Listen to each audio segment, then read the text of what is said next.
Assalamualaikum warahmatullahi wabarakatuh. Selamat datang kembali di channel Hikmah Misteri. Dan tentunya masih bersama saya Mas Nara. Apa kabar kalian semua? Semoga selalu baik-baik saja, sehat badannya dilimpahkan rezekinya dan dihindarkan dari segala mara bahaya. Amin. Di kesempatan kali ini saya akan menceritakan sebuah cerita horor dengan judul Jatuh Cinta dengan Siluman Ular. Cerita ini ditulis oleh akun Facebook bernama Asnita. Oke, seperti biasa sebelum ke ceritanya, bagi kalian yang belum subscribe channel ini, silahkan bisa subscribe dulu dan aktifkan lonceng notifikasinya agar kalian tidak ketinggalan cerita dari channel Hikmah Misteri yang akan selalu menggetarkan hati kalian. Dan jangan lupa juga untuk share and like. Oke, langsung saja kita ke ceritanya.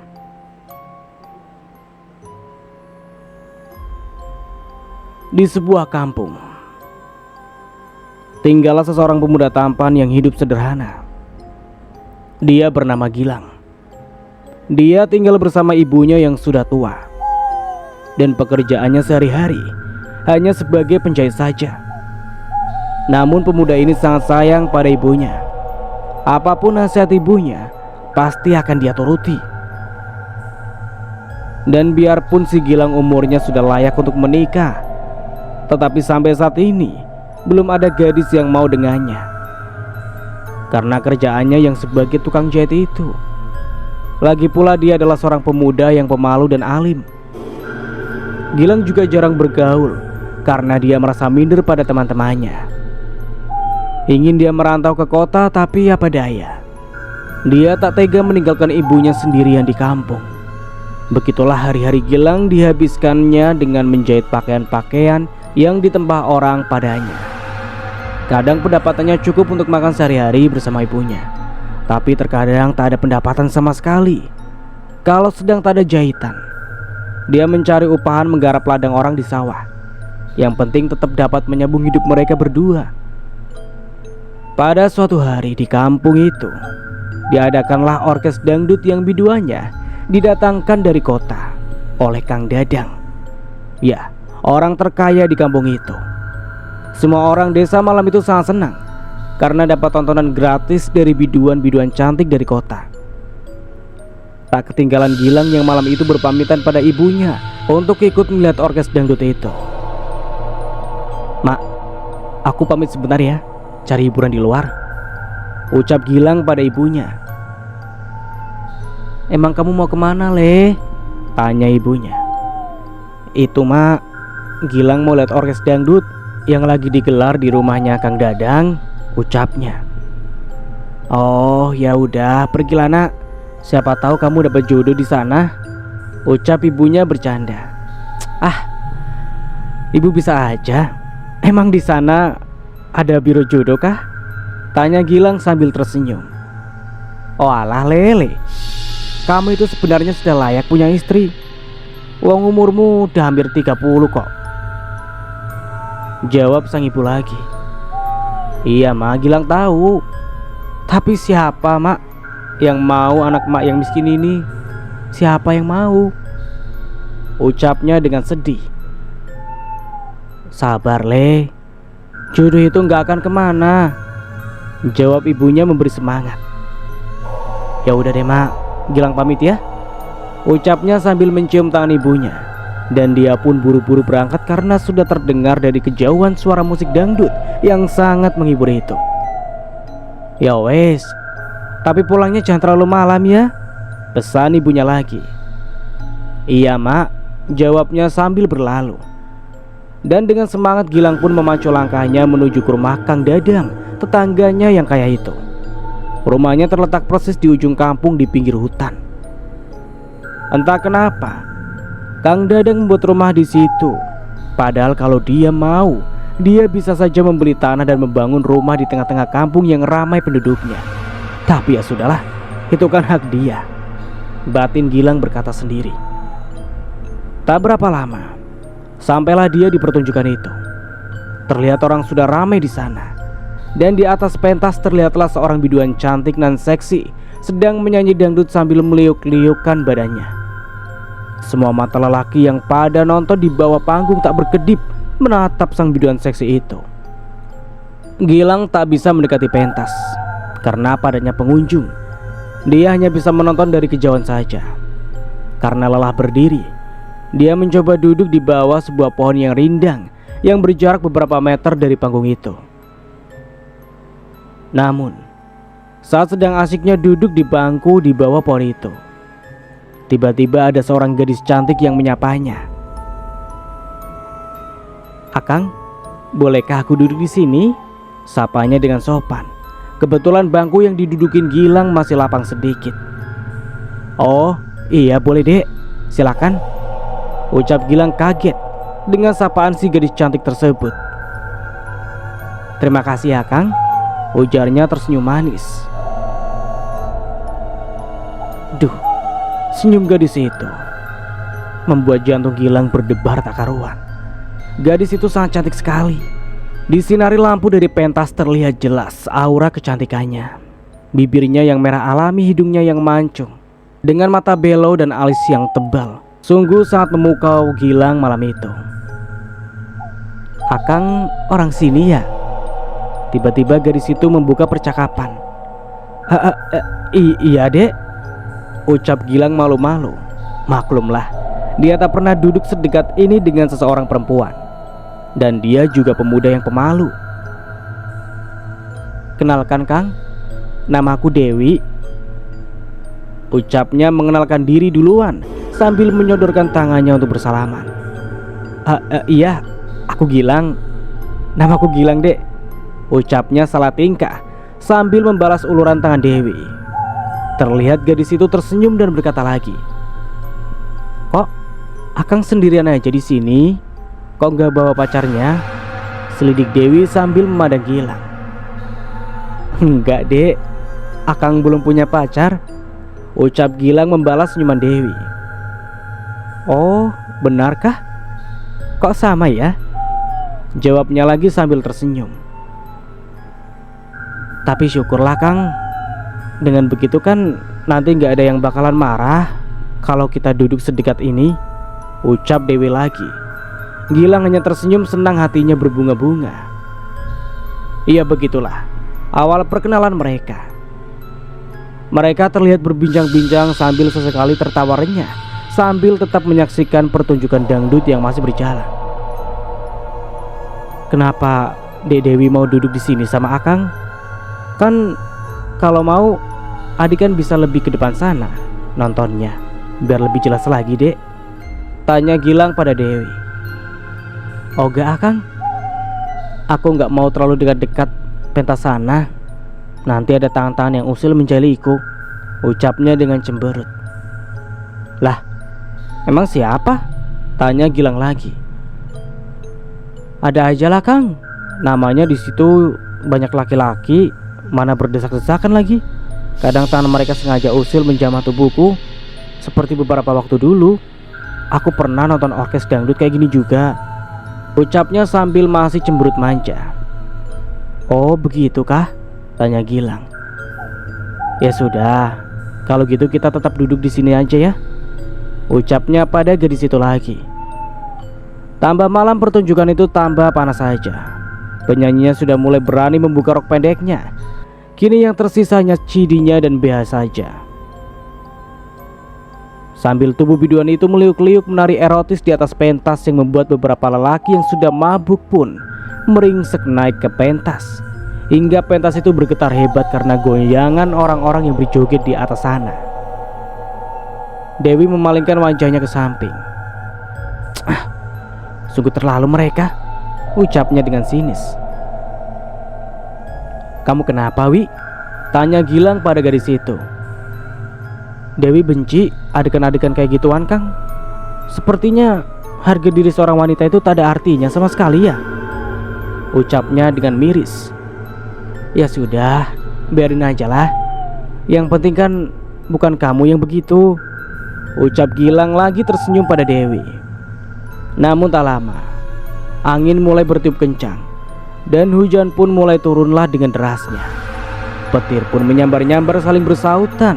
Dan tiba-tiba angin kencang pun datang. Hujan pun sangat lebat dengan petir yang menyambar-nyambar. Semua orang pada berlarian menyelamatkan diri. Dan tiba-tiba petir pun menyambar ke arah tiang listrik yang ada di dekat pentas, sehingga menimbulkan konsleting listrik sehingga lampu pun padam seketika, membuat suasana semakin gelap gulita. Hanya sekilas kilat-kilat yang menyambar membuat terkadang terang di antara kegelapan malam. Semua orang menjerit-jerit panik berlarian ke sana sini. Ada juga yang terinjak-injak di antaranya. Mungkin Allah murka melihat suasana yang panas di atas pentas tadi, atau entahlah. Dan seketika Gilang dan Dewi pun ikut panik. "Kang, gimana ini ya?" ucap Dewi menutup kepalanya dengan tangan. "Ayo dek, kita cari tempat berteduh," ajak Gilang sambil tak sengaja menarik tangan Dewi untuk menjauh dari tempat itu. Dewi pun menurut saja. Dalam diam dia tersenyum menatap Gilang yang menggenggam tangannya. Dan sambil bergandengan tangan, mereka menjauh dari situ. Sambil berlari-lari kecil mereka mencari tempat berteduh. Dan tak lama mereka menemukan sebuah pondok kecil yang terletak di pinggir hutan itu. Lalu Gilang berkata, "Sini dulu kita dek, gak apa-apa kan?" ucapnya. "Iya gak apa-apa kok, daripada kita kehujanan," jawab Dewi dengan tersenyum. Tiba-tiba Gilang melepaskan genggaman tangannya. Maaf dek, maaf ya, Akang tak sengaja menyentuhmu," ucapnya salah tingkah. Dewi pun menjawab, "Iya Kang, gak apa-apa kok," jawabnya dengan malu-malu.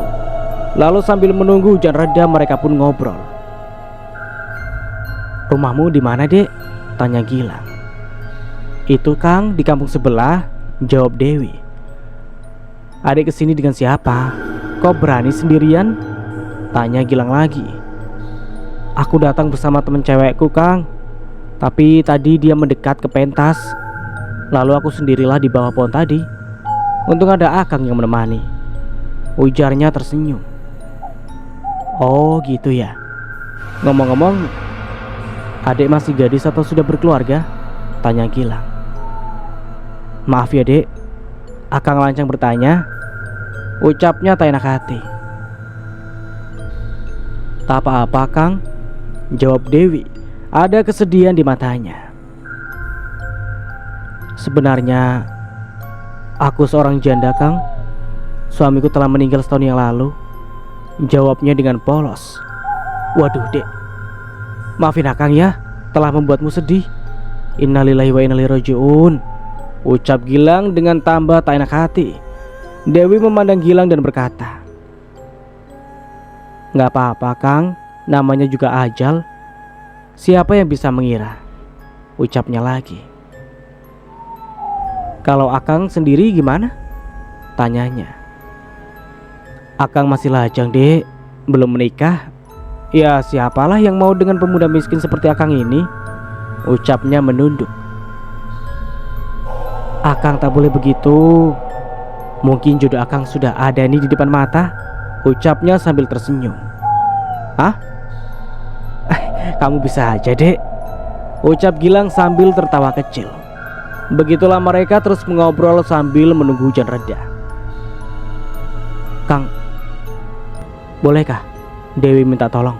tanyanya. "Boleh. Mau minta tolong apa dek?" tanya Gilang balik.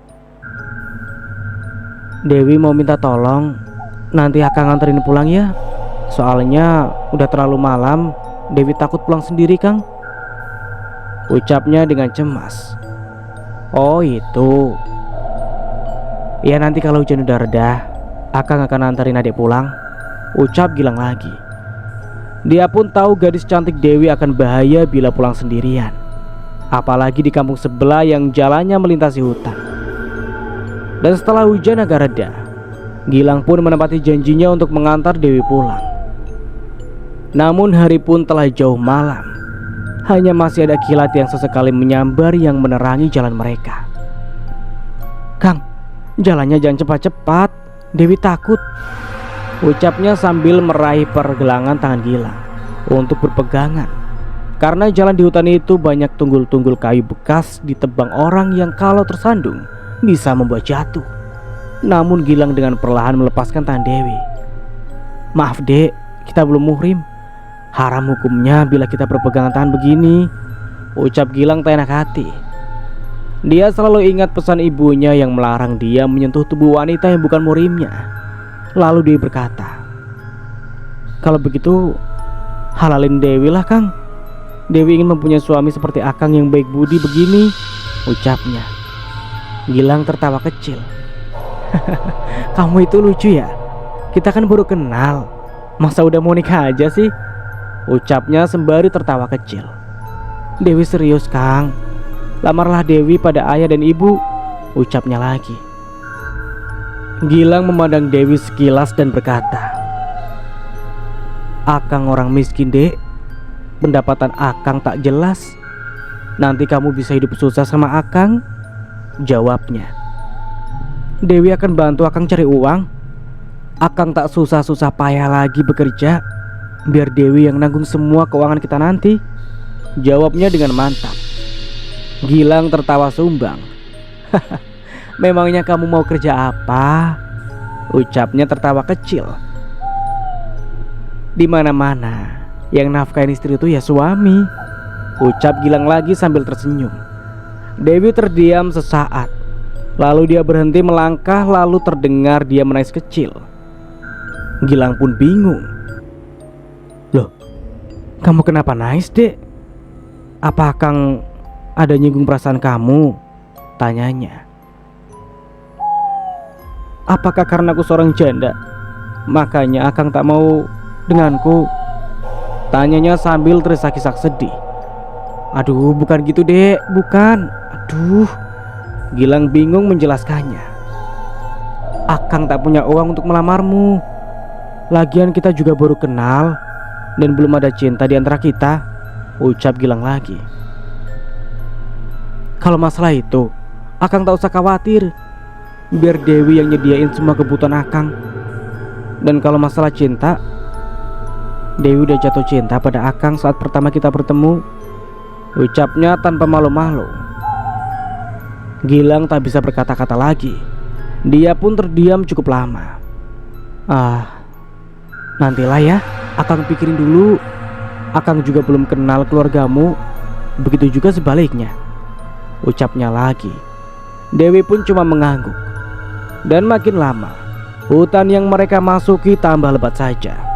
Nampak pohon-pohon menjulang tinggi cabangnya seperti tangan-tangan raksasa yang menjuntai ke bawah dengan daun-daun yang sangat lebar. Gilang bingung, mengapa hutan ini bukan seperti hutan di dunianya. Batinnya, apa mungkin ini perasaanku saja?" ucapnya dalam hati. Tak lama, tampak Dewi terjatuh karena tersandung sesuatu. "Aduh, Kang, kaki Dewi sakit," ucapnya terduduk di atas sebuah pohon yang tumbang sambil memijat sebelah kakinya. "Aduh, kamu kok bisa jatuh sih?" ucap Gilang. "Terus ini gimana selanjutnya perjalanan kita?" tanya Gilang lagi. "Bisakah Akang menggendong Dewi dari belakang, Kang? Kaki Dewi sakit nih," ujarnya sambil meringis sakit. Gilang berperang dengan hatinya. Dia takut dengan permintaan Dewi karena mereka pasti akan bersentuhan tubuh yang dilarang oleh agama. "Begini saja ya, Dek. Dek Dewi pakai ini aja," ucap Gilang membuka belitan syal dari lehernya yang lalu mengikatnya di tangan Dewi untuk membimbing Dewi jalan supaya tidak terjatuh lagi. Dewi tersenyum. Dia betul-betul merasa sudah menemukan seseorang pemuda yang alim dan baik sekali. Dalam hatinya dia ingin Gilang menjadi suaminya kelak. "Baiklah, Dek, ayo kita jalan lagi," ajak Gilang. Dewi pun tak protes. Ia tak protes lagi lalu mengikuti langkah Gilang dari belakang. Dengan tangannya diikat satu oleh syal Gilang. Lalu tangan Gilang menarik ujung syalnya pelan-pelan agar Dewi tak terjatuh lagi. Dan setelah jauh memasuki hutan yang tampak asing di mata Gilang, lalu Gilang pun bertanyalah, namun tak melihat ke belakang. "Sebenarnya rumah Dek Dewi di mana sih? Kok dari tadi kita nggak nyampe-nyampe?" tanyanya tanpa menoleh ke belakang. Namun tak ada sautan. Bolak-balik Gilang bertanya tapi Dewi tak juga menjawab.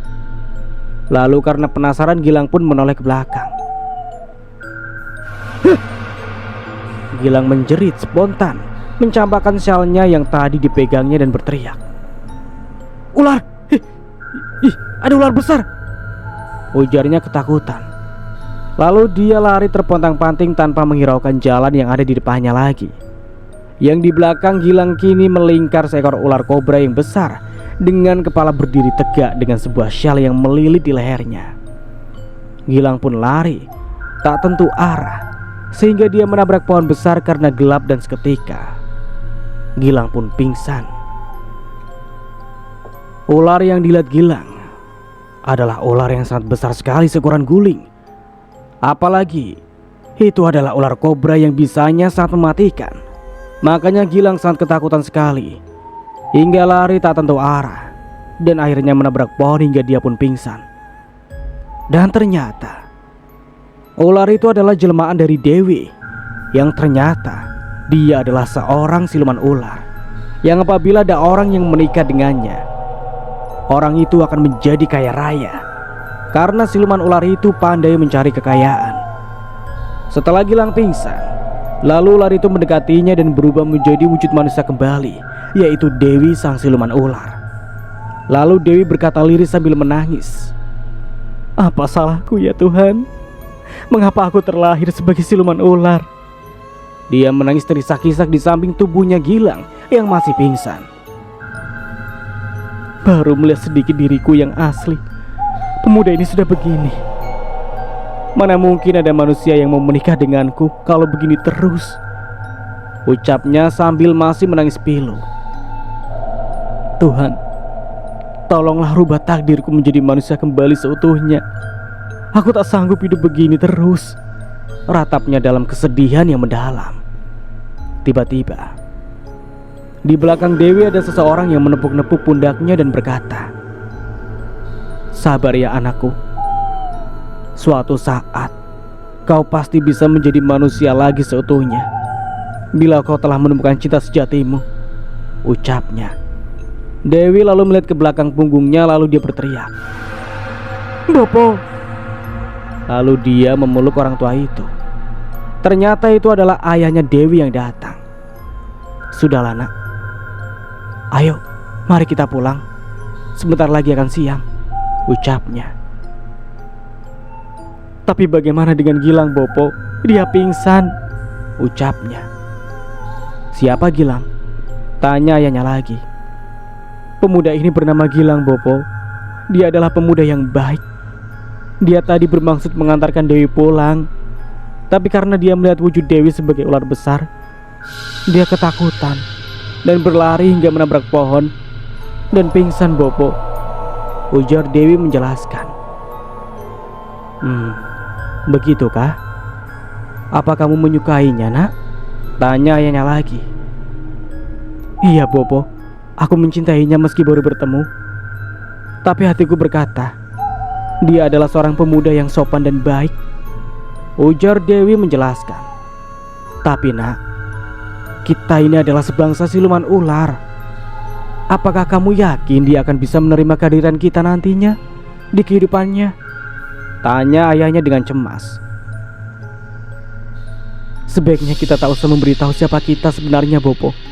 Nanti setelah Dewi menikah dengannya dan di waktu yang tepat, barulah kita akan memberitahu siapa kita sebenarnya," ucap Dewi tersenyum. "Baiklah anakku, kalau memang itu yang kamu mau," ucap ayahnya lagi. Dan begitulah akhirnya Gilang dibawa ke rumah mereka dan dirawat Dewi di sana.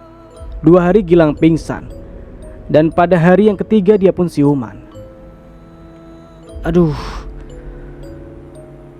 sakit sekali kepalaku," ujar Gilang sambil memegangi kepalanya. Lalu dia bangkit dan mengedarkan pandangannya ke sekelilingnya. "Hah? Di manakah aku berada? Ini rumah siapa?" gumamnya dengan bingung. Lalu dia mencoba berjalan keluar dari kamar itu dan masih mengedarkan kepandangannya ke sekelilingnya. "Hei, akang udah siuman ya?" ucap Dewi dengan senang. Tiba-tiba Gilang terkejut dan mundur beberapa langkah. Kau, tolong jangan dekati aku. Menjauhlah," ucapnya dengan takut. Akang kenapa? Dewi pura-pura bertanya. Ini aku loh Kang Dewi, ucapnya sambil tersenyum. Tidak, kau ular kan? Tanyanya dengan bingung. Ular apa sih Kang? Ini aku Dewi, manusia sepertimu, ucapnya yang meyakinkan Gilang. Tapi semalaman kalau tak salah aku melihat wujudmu itu berubah menjadi seekor ular, ucap Gilang bingung. Akang ngaco ah, mana ada begitu. Mungkin itu hanya halusinasi Akang aja, ucapnya meyakinkan. Ah, benarkah begitu? Tanya Gilang dengan heran. Iya Kang, mungkin Akang lagi berhalusinasi ataupun sedang bermimpi, ucap Dewi sembari mendekat dengan membawa secangkir minuman. Ini Kang, diminum dulu biar Akang agak enakan, ucapnya sambil menyodorkan ke minuman itu. Gilang pun mengambilnya lalu meminumnya dengan tandas karena dia merasa sangat haus sekali. Sekarang aku ada di mana? Tanya Gilang dengan bingung. Akang ada di rumah Dewi. Kan kemarin Akang habis nganterin Dewi, terus kemalaman. Makanya Akang tidur di sini, ucapnya sembari tersenyum.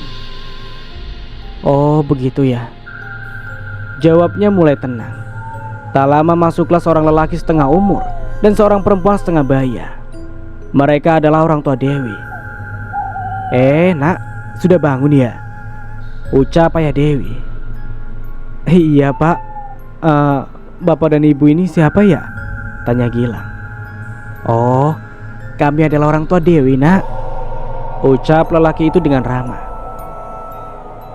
Semalaman karena kemalaman habis nganter Dewi, nak Gilang bapak suruh tidur sini, ucap orang tua itu dengan ramah. Oh benar kah pak? Kok saya lupa ya? Jawab Gilang sambil meramas-remas rambutnya yang bingung. Ya sudah, sekarang kita makan dulu yuk, ajak ayah Dewi. Bapak lapar nih, habis dari sawah, ucapnya tersenyum. Oh iya pak, jawab Gilang. Akhirnya mereka pun duduk bersama di tikar lesehan untuk makan bersama. Kebetulan perut Gilang sangat lapar. Maklum, sudah 2 hari dia pingsan, tapi mereka bilang dia cuma tidur biasa saja. Begitulah akhirnya Gilang dijamu makan bersama keluarga itu. Ternyata orang tua Dewi sangat baik sekali, dan mereka pun tampak senang saling berbincang-bincang sambil sesekali tertawa-tawa kecil. Pokoknya Gilang merasa tak ada yang aneh dari keluarga itu, dan dia sangat nyaman di situ. Dan setelah selesai makan, Gilang diajak Dewi untuk berjalan-jalan mengelilingi desanya. Semua tampak wajar di mata Gilang. Ya mungkin dia sudah tersihir oleh kecantikan Dewi atau apalah. Dan ketika dia pamitan untuk pulang, Dewi memberi sedikit oleh-oleh untuknya. Kang, ini ada sedikit sangu untuk Akang. Pergunakanlah untuk nanti Akang melamar Dewi ya, ucapnya sembari tersenyum. Apa ini dek? Tanya Gilang. Nanti saja kalau sudah tiba di rumah Kang buka ya, jawabnya lagi. Oh baiklah, jawabnya. Setelah pamit kepada kedua orang tua Dewi, Gilang pun pergi meninggalkan desa itu. Sepanjang perjalanan masih terlihat beberapa rumah penduduk yang wajar. Namun begitu Gilang mulai memasuki hutan, Gilang merasa agak aneh saja karena melihat pohon-pohon yang menjulang tinggi. Sepertinya hutan itu tak pernah terjamah tangan-tangan manusia. Terlihat seperti hutan purbakala. Namun Gilang menepiskan rasa curiganya, dan dia tetap melangkah untuk menuju ke desanya. Setibanya di rumahnya, hari pun sudah senja. Tampak ibunya terbaring sendirian di tempat tidur. Assalamualaikum. Ibu, sapa Gilang menyambut salam. Gilang, kaukah itu nak? Tanya perempuan itu tak percaya. Iya bu, ini Gilang. Waalaikumsalam. Kamu kemana saja sih nak? Kok sudah seminggu tak pulang? Ucap sang ibu sambil menangis sedih. Ah ibu, baru saja semalaman Gilang tak pulang, kok ibu bilang sudah seminggu sih? Ucapnya tersenyum. Benar loh nak, ucap ibu Gilang lagi. Ya sudahlah bu, Yang penting sekarang kan Gilang sudah pulang kan? Ucapnya sambil tersenyum. Memangnya kamu dari mana sih nak? Tanya ibunya lagi. Gilang dari rumah calon mantu ibu, ucapnya sambil tersenyum. Hah? Kamu sudah punya pacar ya nak? Tanya ibu dengan senang. Bukan pacar lagi bu, tapi dia sudah siap menjadi menantu ibu, jawab Gilang sambil tersenyum. Alhamdulillah, akhirnya ada juga yang mau sama kamu nak, ucap ibunya dengan berurai air mata terharu. Iya bu, dan dia ada menitipkan sesuatu tadi.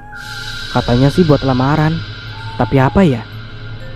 Ucapnya sambil merogoh saku celananya mengambil bungkusan sapu tangan putih itu. Lalu Gilang pun membukanya perlahan. Hah? Astagfirullah. Bu, coba lihat ini bu, ucap Gilang terharu. Dan ketika Gilang membuka sapu tangan putih itu, terlihatlah sebuah benda yang berkilauan kira-kira sebesar ibu jari. Dan di dalamnya ada sepucuk surat pendek yang berbunyi, Akang, ini adalah sebuah berlian dariku. Kamu jualah. Uangnya bisa kamu gunakan untuk membeli apa saja yang kamu mau. Namun tinggalkanlah sedikit buat acara lamaran dan pernikahan kita. Tertanda Dewi Sekar. Gilang dan ibunya sungguh terharu. Le, ternyata calon istrimu itu sangat serius sama kamu nak. Sekarang gimana perasaan kamu terhadapnya? Tanya ibu Gilang dengan antusias.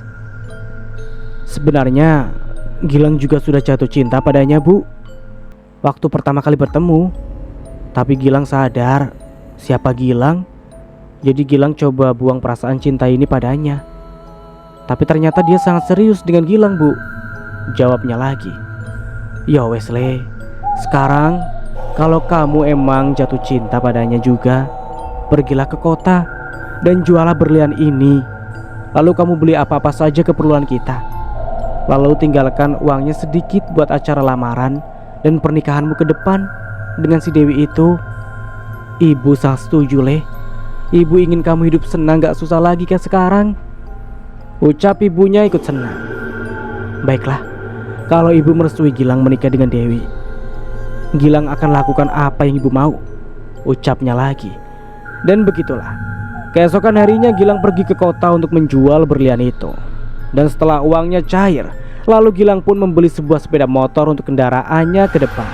Terus dia membeli berbagai macam sembako untuk ibunya dan keperluan mereka ke depan.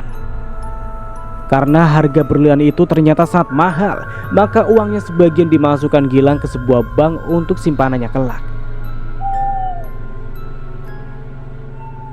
Pulang dari kota dengan sepeda motor baru dan membawa beberapa macam sembako ke rumahnya, membuat orang-orang desa pada tercengang semua.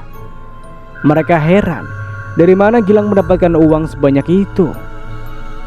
Mereka ada yang berbisik-bisik kepo, dan ada yang langsung menyindir-nyindir mengatakan Gilang punya pesugihan. Tapi Gilang cuek aja. Dia tidak peduli dengan semua omongan orang di saat dia miskin dan dia susah. Semua orang menjauhinya dan memandangnya sebelah mata. Dan sekarang, di saat dia baru beli motor saja, mereka pada menggunjing iri bukan main. Hah, itulah watak manusia. Susah lihat orang senang, tapi senang lihat orang susah. Pusing. Dan tak lupa pula, Gilang merehab rumahnya menjadi layak huni, agar kalau dia menikah nanti, Dewi si calon istri tak merasa malu untuk tinggal bersamanya.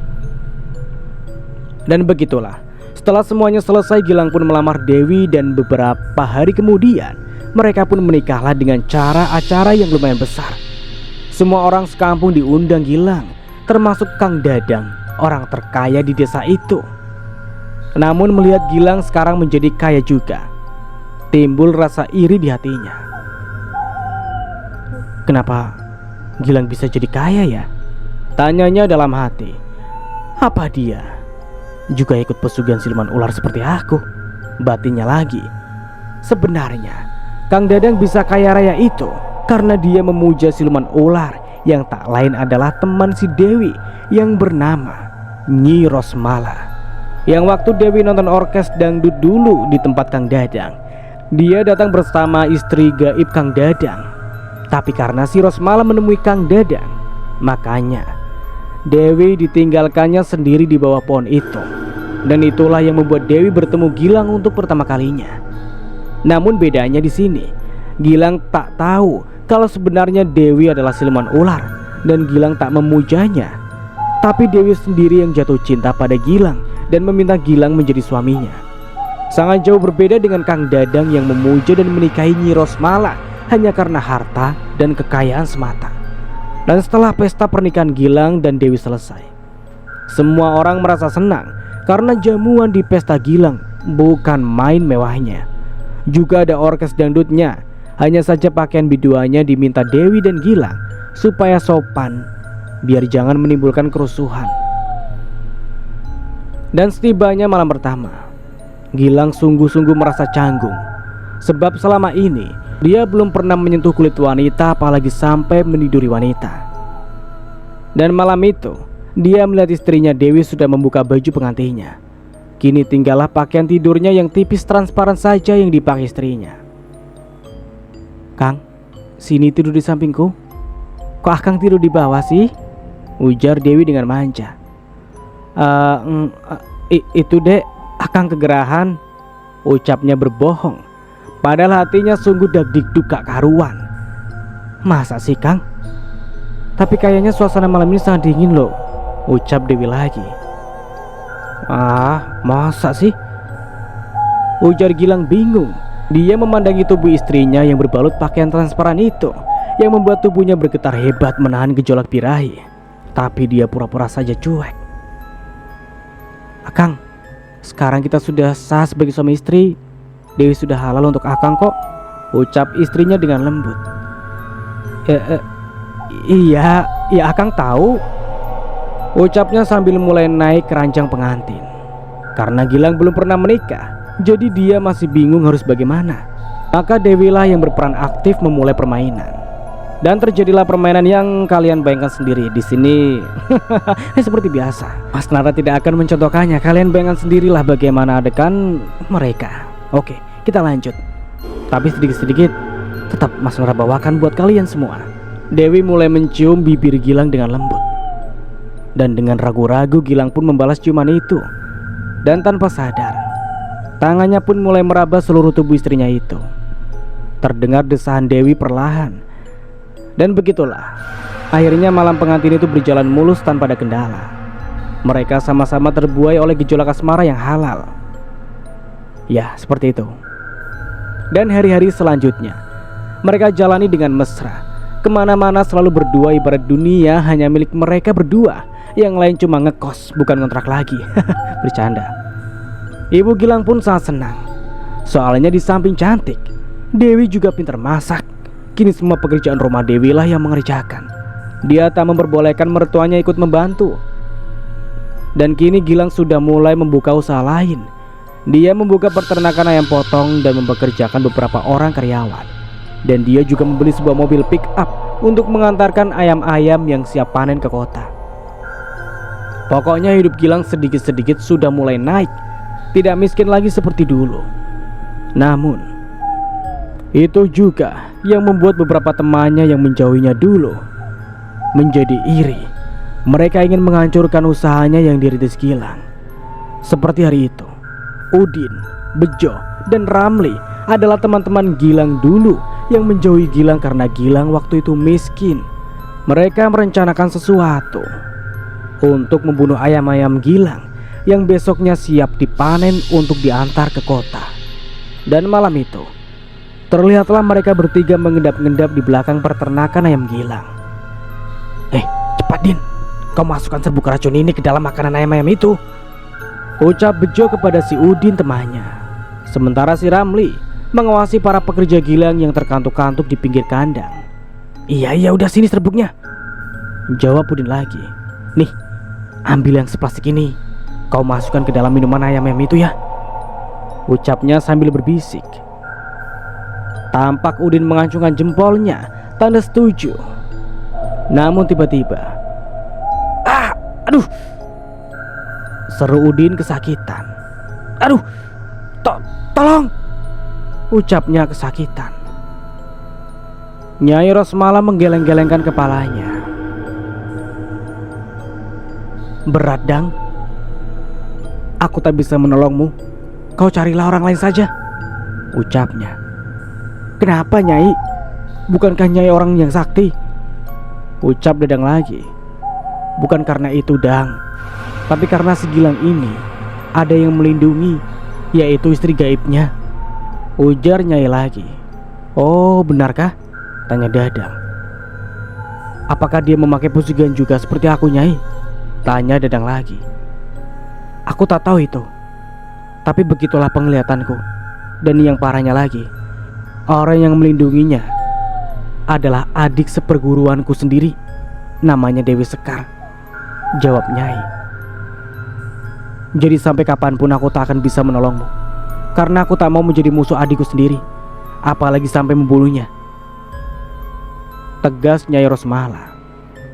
Ya sudah, sekarang aku pergi, ujar sang Nyai. Lalu dia pun menjadi asap tipis selalu menghilang dari pandangan Dadang. Ah, sial, benar-benar sial,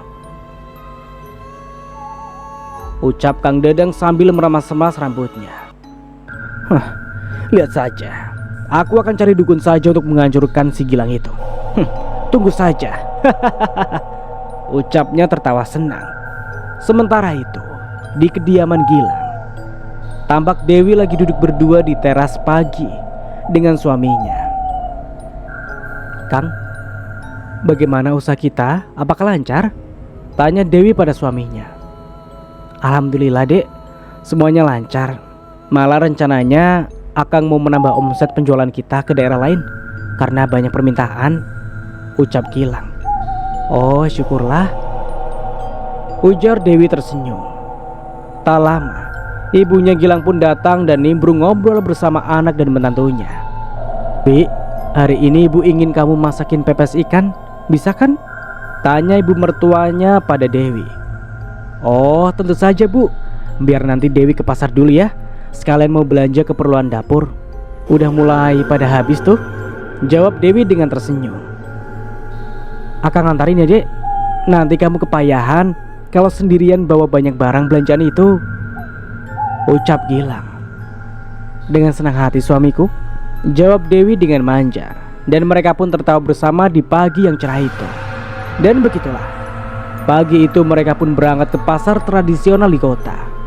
Biarpun mereka orang kaya, tapi Dewi lebih senang belanja di pasar daripada di supermarket dan sejenisnya.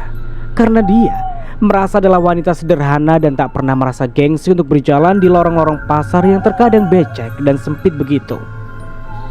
Dan setelah semua belanjaan telah didapat, Dewi meminta tolong pada seorang kuli panggul untuk membawa semua barang-barangnya ke mobil dan memberi tip yang besar pada kuli itu.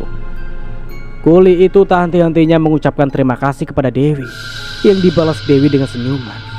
Ya, Dewi orangnya sangat dermawan, sama dengan suaminya Gilang. Sekarang kita mau kemana lagi ya, Dek? Tanya Gilang. Kita makan dulu yuk, Kang. Kok perut Dewi gak enak gini, mungkin masuk angin, ucapnya. Ya sudah, kita cari rumah makan dulu ya, jawab suaminya lagi. Dan Gilang pun menyetir pelan-pelan sambil matanya melirik kanan kiri untuk mencari sebuah rumah makan. Dan setelah beberapa saat kemudian, mereka pun menemukan sebuah rumah makan yang asri dan bersih. Nah, di sini aja ya, Dek. Sepertinya mereka sudah buka jam segini, ucap Gilang. Lalu Gilang pun turun dari mobil dan mengajak istrinya turun ke rumah makan itu.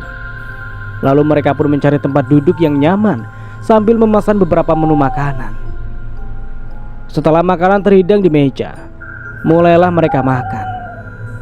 Namun, baru beberapa suap Dewi makan, tiba-tiba perutnya merasa mual dan dia pun berlari ke arah toilet sambil muntah-muntah. Gilang yang bingung ikut mengejar istrinya ke toilet. Kamu kenapa, sayang? Kok bisa begini? Tanya Gilang dengan cemas.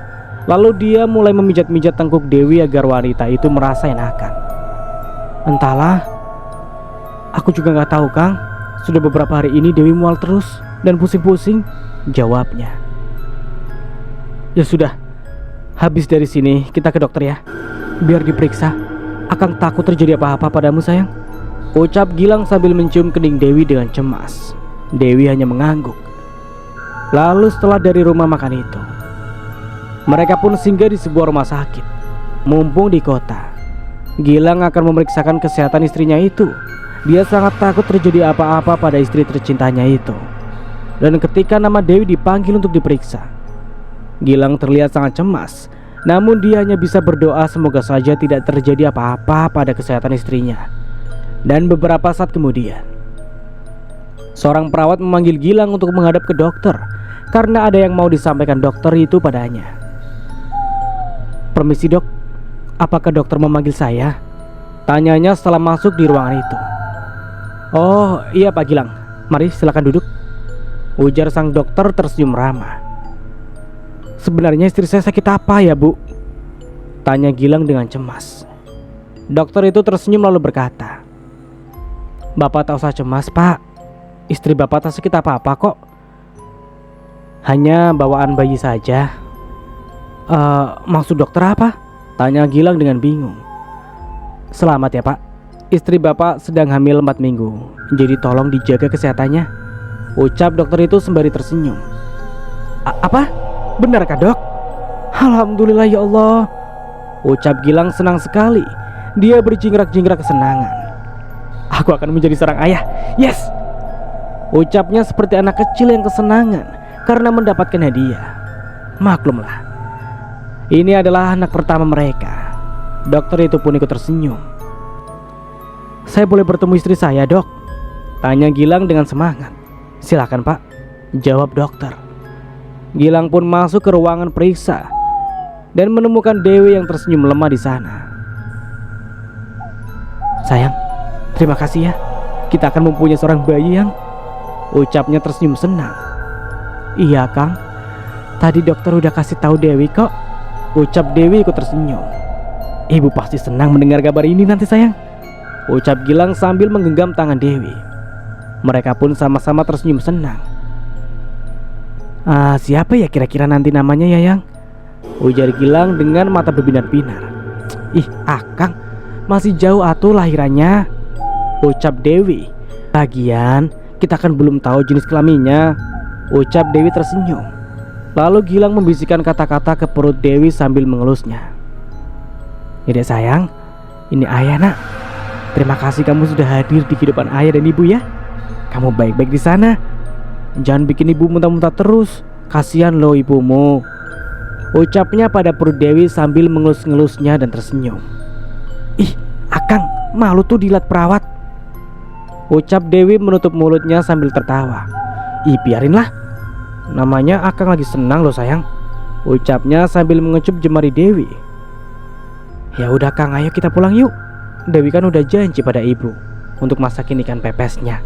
Nanti ibu kelamaan menunggu loh," ucap Dewi. "Oh iya, ayo baik sayang," jawab Gilang. Setelah menyelesaikan admin rumah sakit, lalu suami istri itu pun pulang. Dan di perjalanan, mereka tampak senang dan bersemangat sekali. Mereka merencanakan banyak hal untuk kedepannya setelah anaknya mereka lahir nanti. Namun, setelah perjalanan ke desa, mulai melewati hutan-hutan, tiba-tiba di tengah jalan tampak ada kayu yang melintang panjang di tengah jalan yang menghalangi jalan mereka. Refleks Gilang pun menginjak rem dan berhenti mendadak. "Ih, kerjaan siapa ini? Kok geletakkan kayu sembarangan di tengah jalan?" ucapnya. "Ada apa Kang?" tanya Dewi cemas. "Gak apa-apa sayang, hanya mungkin ada orang yang sengaja nih," ucap Gilang lalu turun dari mobil untuk membuang rintangan itu. Namun tiba-tiba dari sisi kanan kiri jalan keluarlah beberapa orang lelaki yang sangar-sangar tampangnya dan berkata kepada Gilang. "Kenapa Bung, gak bisa jalan ya?" ucapnya sambil tertawa-tawa. "Hei, siapa kalian?" tanya Gilang. "Mengapa menghalangi jalan kami?" tanya Gilang lagi. "Sebentar lagi kau juga akan tahu siapa kami," ujar si brewok lelaki yang agak tua dari mereka. "Oh, wow, garis ini ternyata cantik juga ya," ucap lelaki yang agak gemuk ke arah Dewi. "Hei, jangan coba-coba kau menyentuh istriku ya," ucap Gilang dengan marah. "Oh, istrimu toh. Cantik, ucapnya bersiul nyaring. Tolong jangan ganggu kami tuan, ujar Dewi. Tolong biarkan kami lewat. Berapa yang tuan mau? Tanya Dewi lagi. Oh, wow, sombong ya. Mentang-mentang banyak duit ya, ucap si Ceking, lelaki yang nomor 3 menyahut.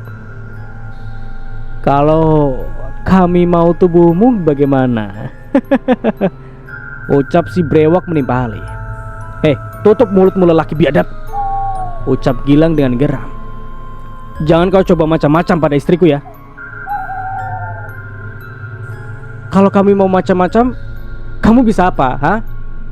Ucap si Ceking lagi. Hajar dia, seru si Brewok. Lalu tanpa dikomando, 2 kali mereka langsung memukuli Gilang, sehingga Gilang terjengkang ke belakang. Dan belum sempat Gilang membalas, pukulan demi pukulan diterima Gilang lagi dengan bertubi-tubi. Akang, jerit Dewi dengan cemas. Dia bingung bagaimana mau membantu Gilang kalau dia menjelma menjadi ular siang-siang gini. Dan di hadapan Gilang, tentu rahasianya terbongkar bahwa dia adalah seorang siluman ular. Tapi tak dibantu, dia tak tega melihat suaminya babak belur dipukuli mereka. Sedang dia menimbang-nimbang, tiba-tiba dari semak-semak keluarlah seorang yang sangat dikenali dan berkata padanya, Ayo Dewi, tunjukin dirimu yang sebenarnya. Silahkan, tolong suamimu ini, jelmalah segera, agar suamimu tahu siapa kamu sebenarnya, keparat. Ujar orang itu tertawa terbahak-bahak senang. Dan sampai di sini dulu ceritanya. Nantikan kelanjutan ceritanya di part berikutnya. Dari saya mohon maaf bila ada salah kata atau dalam penyampaian cerita. Akhir kata, wassalamualaikum warahmatullahi wabarakatuh. Sampai jumpa di video berikutnya.